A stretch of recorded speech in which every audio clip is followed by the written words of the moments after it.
Alright, Blaze, it's another glorious day in the circus we all call the internet. And once again, Hasan is at the center of this 6 different overlapping wars, basically. We've got Hasan beefing with him over hila and IDF, etc. ContraPoints debunking him, Destiny implying he doesn't care about issues, etc. There's a lot to go into this. Even TwitchCon's involved, TechTone, a lot is involved here, so strap in for this. So yeah, this video is gonna be juicy, and you're gonna want to listen to the end. Subscribe. Let's start with the Ethan Klein thing. So apparently people were coming after Ethan's wife hila for serving in the IDF like 20 years ago. Hasan's community jumps on it, and Ethan clapped back in a series of Instagram stories saying, if we're doing guilt by association, then why aren't we talking about Hasan's brother working for Boeing, who builds rockets for Israel? Now, that's a spicy take. Ethan basically said, bro, your family is working for the military-industrial complex, but you're worried about my wife's service when she was 18, which means he's not wrong in the hypocrisy department. It's just insane that we've reached a point where a streamer drama involves like Boeing contracts and 20-year-old IDF conscriptions, and that's not me supporting anything in the war or anything that's going on. It's just this was mandatory, and she worked at the desk. She did not get involved in killing people, and she's disavowed the IDF. So I don't know what more you want from her. And yeah, same with Ethan Klein. He disavows the IDF too. So being on either political sides, you can see that neither of them support this. Ethan's framing was basically Hasan knew about this for 2 years and never cared until chat made it a thing. Like, and he's kind of just calling him out, like, bro, you're really gonna attack me when you're sitting next to Boeing defense at dinner? This is a wild one, because it's like watching two dudes who should be on the same side just actually nuke each other over, whose families has worse connections to Israel. Like, man, Twitch Feeth used to be about Among Us, bro. What happens? Now people are just crying over like this politics. That's why I say this is pointless, bro. Don't get soaked into politics, man. Next up, Natalie Wynn, aka ContraPoints, decides to jump in the ring. Hasan apparently said that Kamala Harris's presidency would have made much difference for trans people because the Democrats have already capitulated to conservative talking points. If Kamala Harris, after making concessions about transphobia and leaning into anti-trans narratives, if she had won, don't you think things would be better for trans people as opposed to right now? The reason why this is wrong is twofold. Number one, all you've done is, once again, concede to the right-wing framing on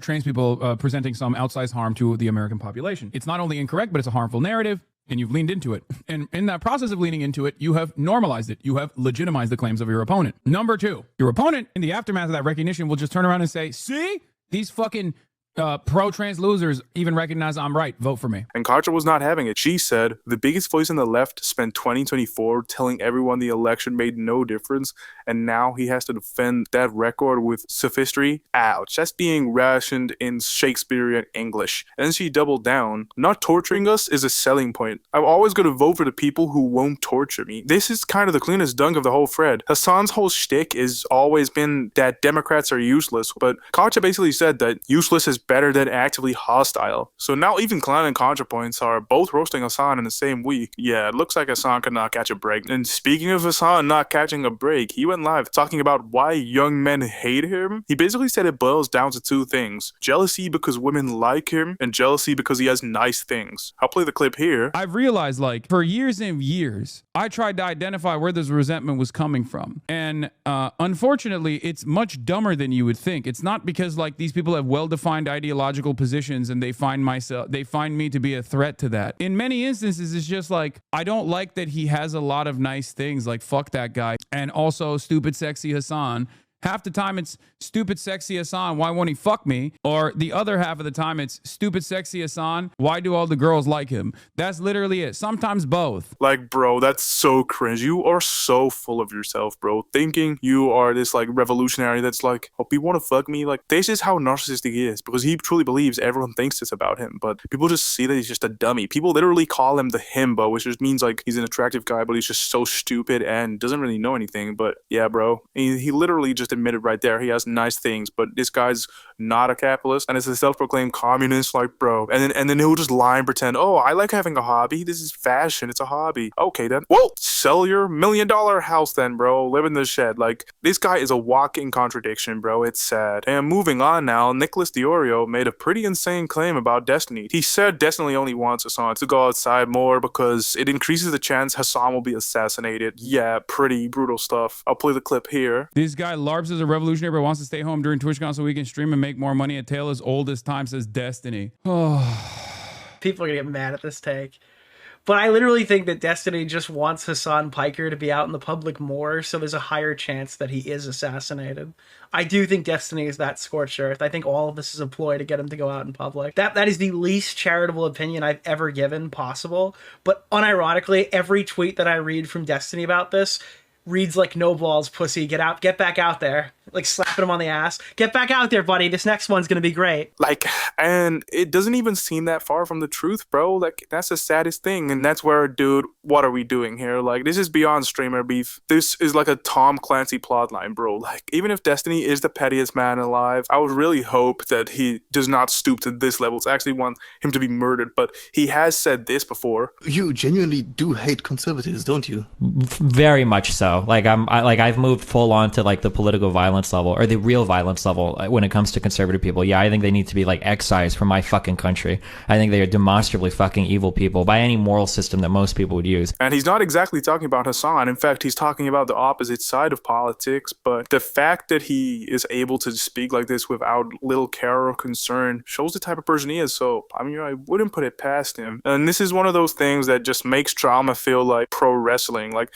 we've gone from two guys saying, we don't like each other, to what if one of them secretly wants each other dead? Like, bro, relax. Now let's talk TwitchCon. Hasan announced he's not going, and the reason why was because of the growing tide and discontent around him and the political environment. And furthermore, a reason he gave was Tectone. Yes, the Genshin Impact streamer. Like, bro, this guy is harmless to you, but he's not gonna do anything to you, bro. And apparently Hasan thinks that Tectone's years of criticizing him have created such a hostile fandom that it's unsafe for him to attend. I'll play the clip here. It's not a matter of my own fucking safety. It's a matter of the safety of others. And also, what do you mean you created this beast? It's ironic because this is quite literally part of the reason why I think like some dumb fuck who's a rape tone fan is going to take matters in their own hands because they're like, oh, I know Hasan is going to TwitchCon. I'm going to fucking make a name for myself, and then accidentally end up shooting a bunch of other fucking people that are attending TwitchCon. That's the reason why I'm not going. Like, bro, imagine being this much of a pussy, bro. Like, he's scared. Like, no, Tectone is not the reason Hasan cannot go outside. And I will admit, now it seems a bit worse that considering that Charlie Kirk, he was only a social media influencer. He did have political power, but he truly was just running through social media. He didn't have a college degree or anything, and he was shot just like that. So, Hasan, I mean, we can't truly put it past him for violence. But Tectone being the reason, bro, this guy is in your head rent-free, bro. Like, Tectone is not the reason you can't go to TwitchCon. And TwitchCon, of all places, Twitch loves you, bro. Dan Clancy worships you, bro. So it's like going to a goon festival based on you, bro. They're not gonna deny you. They're gonna be praising you. So I don't know what he's talking about, bro. They're not gonna do this at TwitchCon, of all places. But, you know, like I said, you can't put it past them. So yeah, finally we circle back to Destiny, who of course had to add fuel to the fire. He said this in the clip here. I will deal with the trans people with the integrity necessary. So not only do you look hypocritical, but you end up fucking losing for that reason. Why this guy doesn't give a fuck about any of these social issues. If you're a trans person and you take any like direction from Hasan, you're actually such a fucking loser. You're like one of the boutique transies. Low-key, yeah, I agree, man. It's honestly sad that as bad as Destiny is and as weird as he is, right, he likes kids pretty much. He's basically admitted that he likes some underage girls. Okay, he doesn't act on it, so it's fine, all right. It's not weird. He's a normal guy. He doesn't do anything, right? There are some 15, 16-year-old chicks that like look pretty fucking hot. Like I can't help that. So yeah, this guy is a weirdo, but a clock is right twice a day, and here he does have a correct take that, bro, if you support trans or even anything on the left and support Hasan, you're lost because he doesn't care about you in any sort of way. He's just using you as a piece to be viewed as a good guy, and that's sad, bro, because it means you'll switch up when it best benefits him. And yeah, man, the funniest part is that Destiny and Hasan both think they're true champions of trans right while constantly roasting each other and alienating half the community. Like, no matter what side you're on, the outcome is just a lot of trans people being sick of both of them, to be honest. So yeah, that's the Hasan cinematic universe update. Ethan Klein and Boeing into this discourse, Hasan being full of himself, Hasan scared of Tectone. Honestly, what else is next, bro? To stay updated, subscribe.